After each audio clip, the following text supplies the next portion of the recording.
Hey guys, it's Buddha Gem, and this is really a follow-up to my video, Voting is Begging, particularly to the comments. Thank you for leaving those. It's important that we, have this discussion.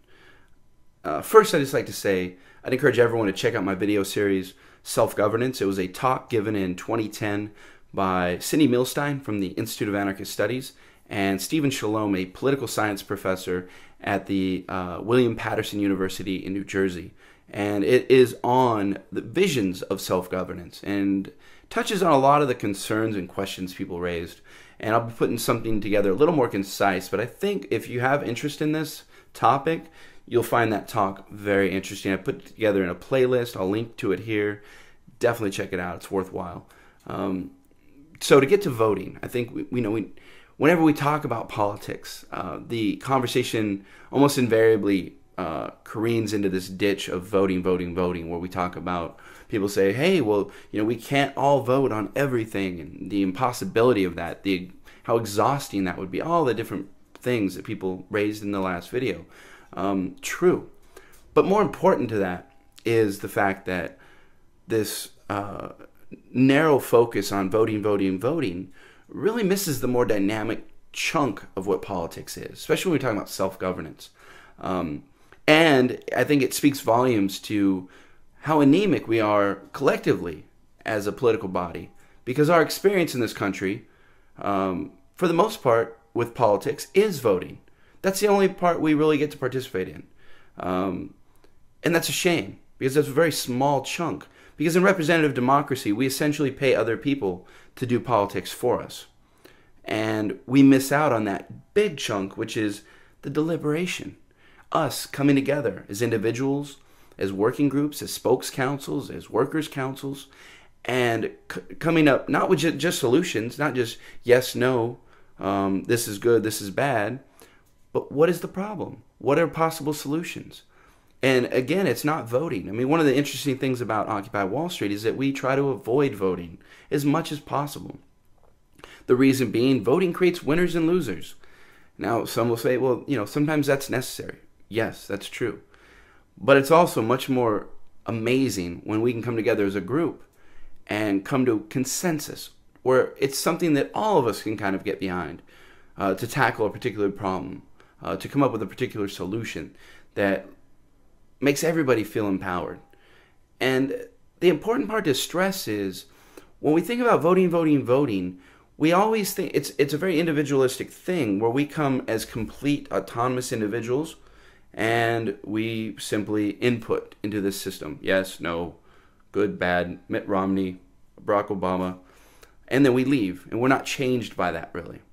The deliberation process in a real political system where we engage in it, where we come together and discuss these ideas, not only changes the world around us, but changes us as individuals. It changes the way we interact with each other. It changes how we perceive the world. It's a pretty amazing thing. Sidney Milstein talks about that a lot in the video I just mentioned. But it's important to understand. You can't help but be in a room like I was last night at Spokes Council, where the process was working beautifully. And yet we had an individual with a serious problem. And the process, the rigid process says, okay, she's said her thing, now move on to the next person.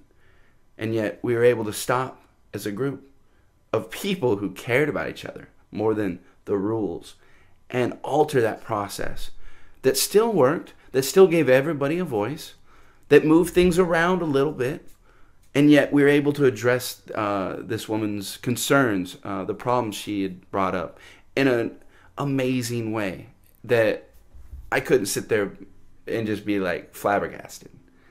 That's the kind of amazing stuff going on right now.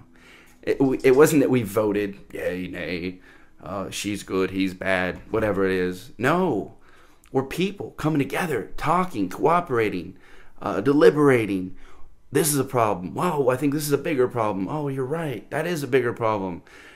All of that is amazing, but we don't have much experience in it. And so I think for folks who are on the outside of Occupy Wall Street, they see people talking, they know we have meetings, but it's hard to understand just how dynamic and transformative a process this really is. Because we're not only changing the world, we're changing each other. That's mind-blowing.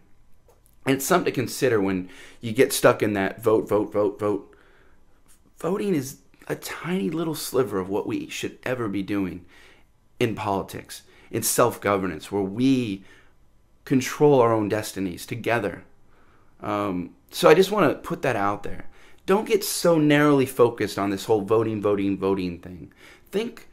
Not only think, engage in this process. It's happening all over the world right now. There's probably an Occupy community near you. Plug into it. Engage in it. It's not always perfect. We're taking baby steps. Like I said, we don't have a lot of experience in this, right? Our choices for a long time were to go down and cast a vote and go back home.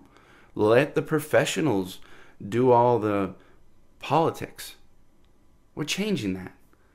And I think you'll be pretty impressed if you actually take the time to engage in that process. Again, occupy with your heart, occupy with your mind.